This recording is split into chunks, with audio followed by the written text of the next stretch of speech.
Empu Supo Madrangi atau Raden Joko Supo adalah putra dari Pangeran Sedayu yang memiliki keahlian di dalam membuat keris. Empu Supo Madrangi atau Raden Joko Supo ini menikah dengan adik Sunan Kalijaga yang bernama Dewi Rasawulan. Nama-nama keris hasil karyanya yang terkenal diantaranya adalah ada keris Kolomunyingnya Sunan Giri, keris Kanjeng Bronggot Setan Kober, ada keris Kanjeng Kiai Sengkilat, ada keris Kanjeng Nogososro, ada keris Kiai Tapak, Kiai Umyang, dan masih banyak lagi keris karya beliau lainnya yang terkenal sangat sakti, mandraguna.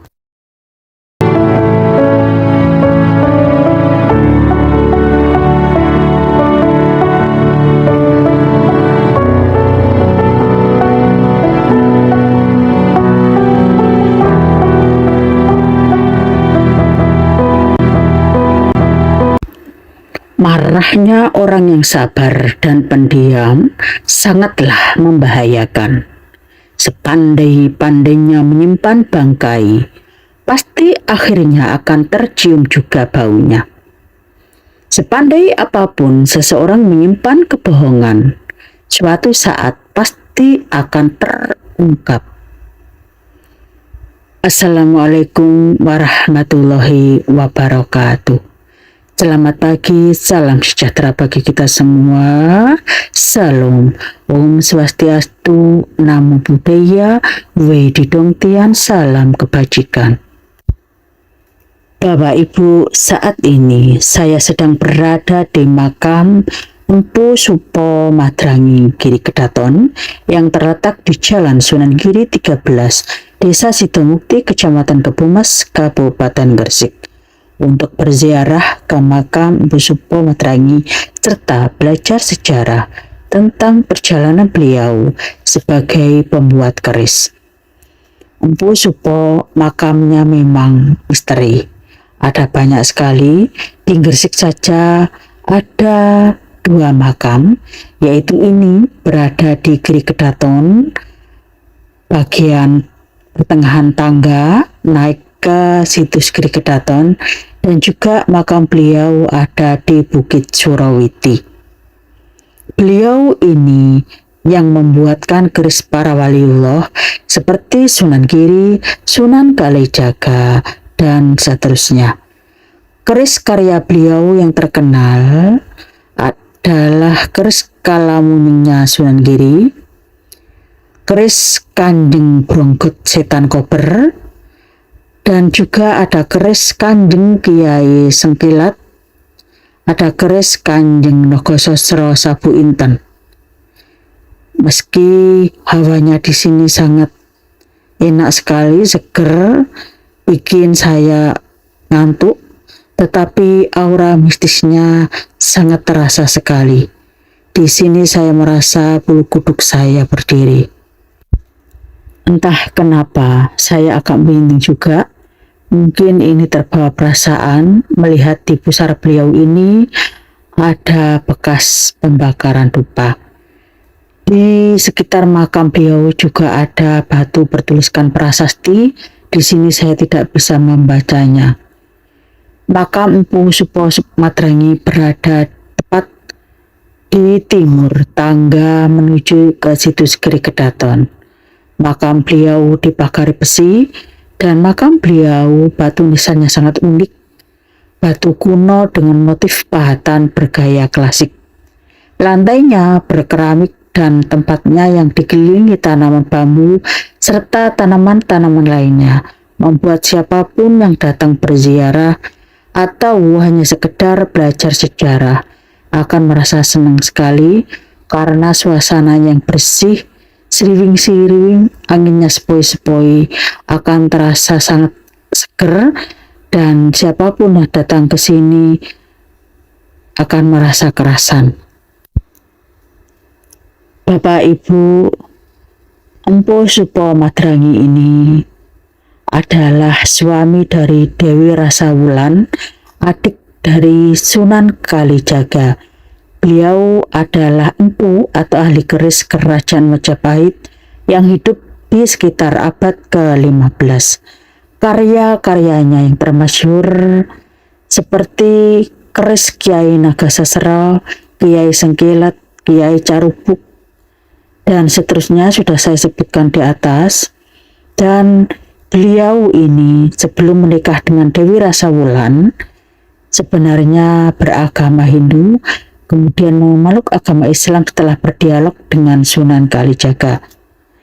Dalam sebuah legenda dikisahkan, beliau Sunan Kalijaga meminta tolong untuk dibuatkan keris latan sembelih atau pegangan lebay untuk menyembelih kambing.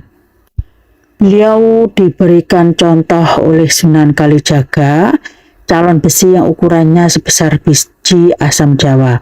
Mengetahui besarnya calon besi tersebut, Empu Supo Madrangi sedikit terkejut. Beliau berkata, besi ini bobotnya berat sekali, tidak seimbang dengan besar wujudnya, dan tidak yakin apakah cukup untuk dibuat keris. Kemudian Sunan Kalijaga berkata, kalau besi ini tidak hanya sebesar biji asam Jawa, tetapi besarnya seperti gunung. Karena ampuh perkataan Sunan Kalijaga, pada waktu itu juga besi menjelma sebesar gunung. Setelah menjadi keris, kemudian diserahkan kepada Sunan Kalijaga. Begitu melihat bentuknya, Sunan Kalijaga menjadi kaget karena kagum, dan hasil keris karya Empu Supo Madrangi itu berbeda jauh sekali dengan yang dimaksudkan. Niatnya Sunan Kalijogo adalah untuk dibuatkan pegangan lebay. Ternyata yang dihasilkan adalah sebuah keris yang cantik sekali, keris Jawa asli Majapahit, Luk 13, dan karena berwarna kemerahan, keris itu dinamakan Kiai Sengkelat yang artinya bersemu merah, sedangkan jumlah luknya ada 13. Empu Supo diberi lagi besi yang ukurannya sebesar kemiri. Setelah dikerjakan, jadilah sebilah keris mirip pedang suduk atau seperti golok atau belati. Begitu mengetahui wujud keris yang dihasilkan, Sunan Kalijaga sangat senang sekali dan diberikan pedang itu dengan nama Kiai Carubuk. Pada suatu hari, Sunan Kalijaga hendak pergi ke Cirebon untuk menemui Sunan Gunung Jati. Dalam perjalanannya, beliau ditemani beberapa santri dan prajurit Demak yang ikut, termasuk Raden Djoko Supo Madrangi ini. Ki Ageng Malanggati, Syekh Nur Samsudin, dan Ki Ageng Bantar Bolang. Perjalanan rombongan Sunan Kalijaga pun sampai di perbatasan Kadipaten Siraung. Setelah melewati hutan yang bernama Alas Roban, sekarang menjadi Alas Roban, Adipati Siraung yang belum mengakui Kesultanan Demak tidak mengizinkan rombongan tersebut melewati wilayahnya, sehingga Sunan Kalijaga memutuskan bermalam di timur wilayah Siraung. Pada suatu malam, Sunan Kalijaga melakukan sholat malam dan bermunajat pada Sang Khalik, dan terjadilah peristiwa aneh di mana di bekas tapak kaki Sunan Kalijaga ditemukan besi pamor sebesar buah sawu. Besi tersebut diserahkan kepada Raden Djoko Supo atau Empu Supo Madrangi untuk dibuat menjadi sebuah keris. Setelah selesai, dan jadilah keris yang sangat cantik sekali dan diserahkan kepada Sunan Kalijaga, dan beliau Sunan Kalijaga memberikan nama keris tersebut dengan nama keris Kiai Tapak. Keajaiban terjadi lagi. Kadipaten Siraung beserta adipati dan rakyatnya telah lenyap dan wilayah Siraung menjadi lautan. Sunan Kalijaga lantas memberikan nama tempat tersebut dengan nama Pemalang dan memerintahkan Ki Ageng Malanggati untuk memimpin wilayah tersebut, disertai Syekh Nur Samsudin. Keris Luk 13 yang bernama Kiai Tapak diserahkan kepada Kiai Ageng Malanggati. Sampai zaman pendudukan Jepang, pusaka tersebut masih berada di pendopo Kabupaten Pemalang. Namun setelah itu tidak lagi diketahui keberadaannya sampai sekarang.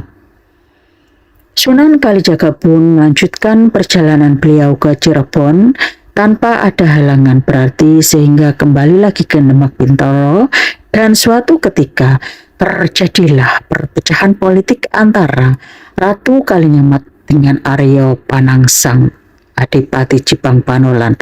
Raden Djoko Supo atau Empu Subo Madranging tidak ingin terlibat di dalam kancah politik. Beliau memohon petunjuk dari Sunan Kalijogo. Kemudian Sunan Kalijogo dawuh, begini dawuh beliau, "Supa jeneng sira saiki budhalo menyang dusun Sumyang, jimpe netepo ing papan kuno anggawe pusaka lan nunggu dawuh ingsun nalika wis ana pepadang ing praja."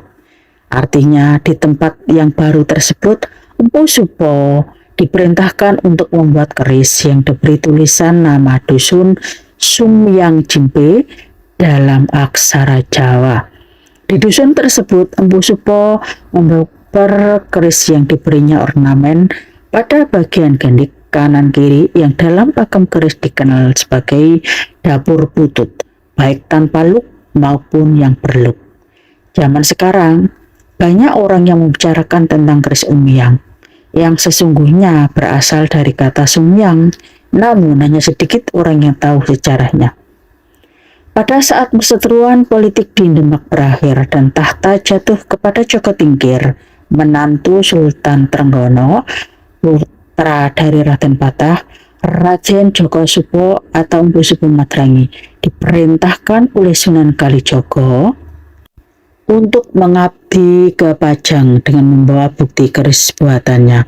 Empu Supo atau Empu Djoko Supo sowan ke Pajang dengan maksud untuk mengabdi dan menyerahkan bukti sebilah pusaka.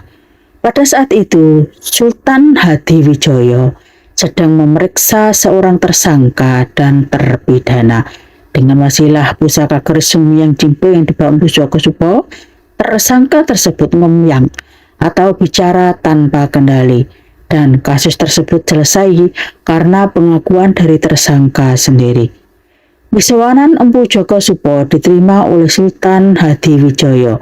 Keris pusaka beserta empunya dianugerahi gelar dengan nama yaitu keris Kiai Umyang dan Empu Kiai Umyang. Sekedar tambahan lagi, memang makam beliau Empu Subo Madrangi ada di Gresik yang sudah saya sebutkan tadi, yaitu di Bukit Surawiti dan di Giri Kedaton ini yang saya kunjungi ini, yang saya ziarahi ini, dan di Tuban serta di daerah-daerah yang lain juga terdapat makam beliau Empu Subo Madrangi. Makanya di sini saya menyebutnya sebagai makam yang misteri. Untuk kebenarannya hanya Allah yang Maha mengetahui. Terima kasih masih setia di channel Fahrudin Muiswatin Present.